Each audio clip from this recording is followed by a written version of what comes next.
Hello प्यारे बच्चों, कैसे हो तुम सब? होपफुली तुम सभी स्वस्थ और मस्त होंगे और इंतजार कर रहे होंगे हमारी आज की नई कहानी का। तो बिना देर करे शुरू करते हैं आज की कहानी। अरेबियन सी के किनारे बसा एक सुंदर शहर था। उसी शहर में एक बहुत बड़े उद्योगपति रहते थे, सेठ राजवीर मल्होत्रा। उनके पास धन दौलत, गाड़ियां, बंगले, नौकर चाकर, किसी चीज की कमी नहीं थी। उनकी एक ही बेटी थी, आर्या। आर्या के कमरे में दुनिया के सबसे महंगे खिलौने थे। अलमारी में ब्रांडेड कपड़े सजे रहते। जन्मदिन पर बड़े बड़े कलाकार बुलाए जाते। अगर वह कह देती मुझे ये चाहिए, तो वो उसी दिन उसके सामने होती। लेकिन एक चीज थी जो कभी नहीं आई, उसके चेहरे की सच्ची मुस्कान। आर्या अक्सर खिड़की के पास बैठकर समुद्र की लहरों को देखती रहती। उसके पिता कई बार पूछते, बेटा क्या चाहिए तुम्हें? वह बस हल्की सी मुस्कान देती और कहती, पापा कुछ नहीं चाहिए। सेठ जी अंदर ही अंदर टूट रहे थे। इतना सब होते हुए भी मेरी बेटी खुश क्यों नहीं है? उसकी आंखों में खालीपन है। ये सवाल उन्हें रात भर जगाए रखता।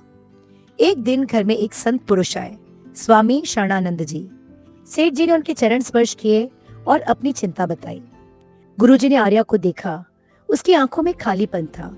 गुरुजी मुस्कुराए और बोले, सेठ जी आपकी बेटी को सब कुछ मिला है, लेकिन एक चीज नहीं मिली, देने का सुख।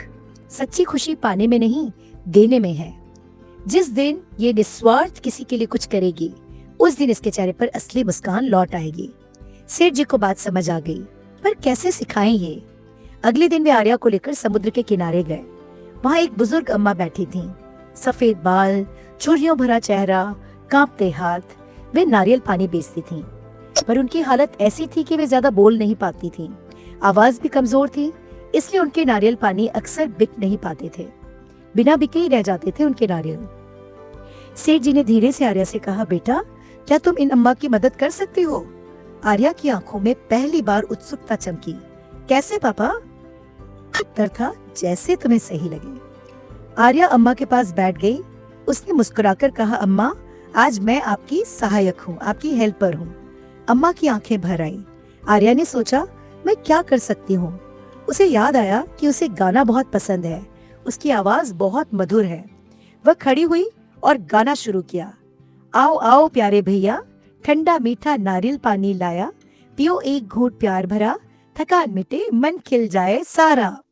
तो इस एक छोटी सी कुछ लाइंस उसने बनाई नारियल पानी पर, और उस नारियल पानी का नारियल हाथ में लेकर उसने ये गाना गाना शुरू कर दिया। उसकी मधुर आवाज लहरों के साथ फैलने लगी। लोग रुकने लगे, बच्चे तालियां बजाने लगे। कुछ ही देर में भीड़ लग गई। आर्या ने मुस्कुराते हुए नारियल देना शुरू किया। वह मजाक करती, बच्चों से बातें करती, सेल्फी लेती। माहौल त्योहार जैसा हो गया। कुछ लोगों ने कहा, इतना प्यारा गाना, एक और सुनाइए। आर्या ने दूसरा गीत भी बना दिया। लोग हंसने लगे। नारियल एक एक कर बिकने लगे। कुछ ही घंटों में सारे नारियल अच्छे दामों पर बिक गए। शाम हो गई, सूरज धीरे धीरे डूब रहा था। आर्या ने सारे पैसे इकट्ठा किए और अम्मा के हाथ में रख दिए। अम्मा की आंखों से आंसू बह निकले। उन्होंने कांपते हाथों से आर्या का सिर सहलाया और कहा, बेटी आज तूने मेरे कई दिनों की चिंता दूर कर दी। उसी पल आर्या के चेहरे पर जो मुस्कान आई, वो अलग थी। वो बनावटी नहीं थी, वो दिल से निकली थी। उसके पापा दूर खड़े सब देख रहे थे। उनकी आंखें भी नम थी। उन्होंने सोचा, आज मेरी बेटी ने जिंदगी का सबसे बड़ा पाठ सीख लिया। उस दिन के बाद आर्या हर सप्ताह समुद्र के किनारे जाती। कभी अम्मा की मदद करती, कभी गरीब बच्चों को किताबें बांटती, कभी किसी बीमार के इलाज में सहायता करती। धीरे धीरे उसकी उदासी गायब हो गई। अब जब वह हंसती तो उसका चेहरा सच में चमक उठता। उस दिन उसने अपने पापा से कहा, पापा मुझे समझ आ गया, जब मैं अपने लिए जीती थी तब खालीपन था, जब मैं दूसरों के लिए जीने लगी तब दिल भर गया। सेठ जी ने उसे गले लगा लिया। समुद्र की लहरें जैसे गवाही दे रही थीं, सच्ची खुशी धन में नहीं, दान में है, सुविधा में नहीं, सेवा में है। और आज पापा खुश थे कि आर्या ने जिंदगी का ये सबसे बड़ा पाठ सीख लिया। तो बच्चों, यही थी हमारी आज की कहानी, और इस कहानी में हमने ढेर सारी चीजें सीखी। तो चलो समझ लेते हैं कि क्या क्या सीखा हमने।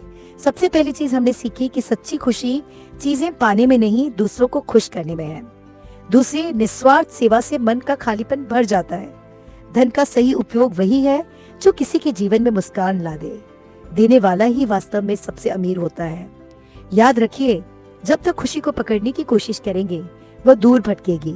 जब उसे बांटना शुरू करेंगे वो खुद आपके पास आ जाएगी। तो यही था हमारा आज का लेसन, हमारी स्टोरी। होपफुली ये स्टोरी आपको पसंद आई होगी। इस स्टोरी को अपने friends, relatives, neighbours, cousins, school friends सबके साथ शेयर करना मत भूलना। हमारे चैनल को झटपट सब्सक्राइब कर लेना। कल मिलते हैं फिर से एक नई स्टोरी के साथ। तब तक के लिए ढेर सारी ब्लेसिंग्स के साथ take care, bye bye, lots of blessings.